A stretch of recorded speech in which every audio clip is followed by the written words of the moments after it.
Every single day we put our trust in these huge, complex systems. Everything from science to the justice system. We just kind of assume there are rules, right? A code of ethics. But what happens when that trust gets shattered and the systems themselves are the ones that fail? That's really the big question we're tackling here. When the people in charge, the ones with the authority, break the rules, who actually steps in? And to get at that, we're going to look at two very, very different worlds where this exact question plays out. So we're going to explore this by digging into two cases that on the surface seem totally unrelated. First, we're doing a deep dive into the world of scientific ethics at a university, and then we're looking at a public campaign that's fighting against something it calls institutional violence. I know they seem worlds apart, but trust me, both of them reveal so much about what happens when our faith in a system breaks down.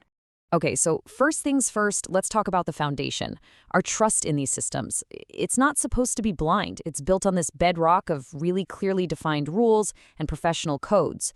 They're all designed to make sure people act with integrity. And just look at the parallels here. It's fascinating. For scientists, it's all about working liege artists, by the book, being totally honest and documenting your results so others can check your work.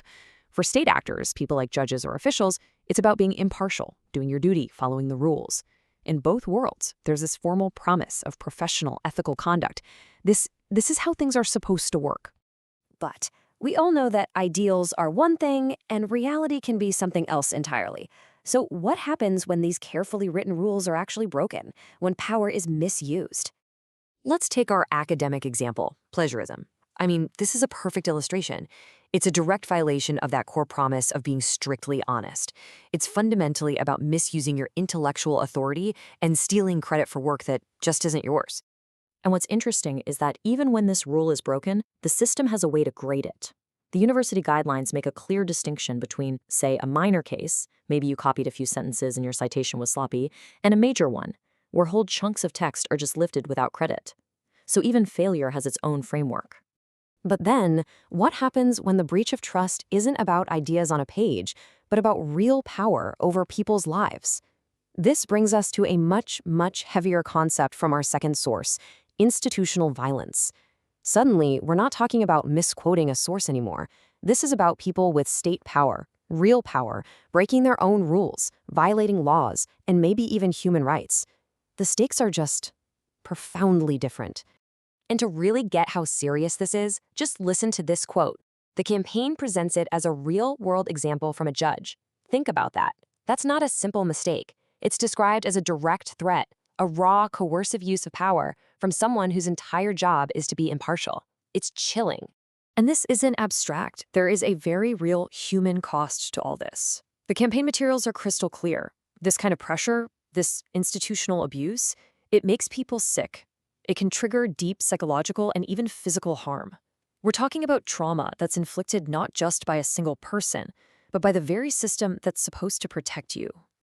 So, okay, the rules get broken. A huge breach of conduct occurs. The most important question is, what happens next? What's the pathway to accountability in these two very different systems? Well, in the academic world, it turns out the answer is pretty clear-cut. There's a process. A formal one. It's all laid out step by step. An inquiry goes to an independent commission. They investigate the whole thing, and then they report their findings and actually recommend consequences. It's a clear structure, a defined pathway to get some form of accountability. And that brings us right back to our second source and its absolute core question. What happens when that kind of clear, independent oversight just isn't there? This is what the campaign calls the accountability gap.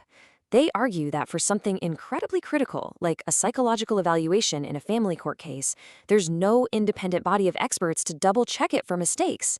A judge who is not a psychologist gets the final say on its validity. According to this source, that means victims have no formal way to challenge a flawed report, even one that could put them or their kids in real danger. And get this, they argue that this very lack of a safety net is in itself a form of institutional violence. So here we are, our two worlds side by side. One system has a defined, independent process for when things go wrong. In the other, it's argued there's a critical, dangerous gap where unchecked power can lead to devastating harm. In that contrast leaves us with this really unsettling question, one that goes way beyond just these two examples. It really cuts to the heart of our trust in all institutions.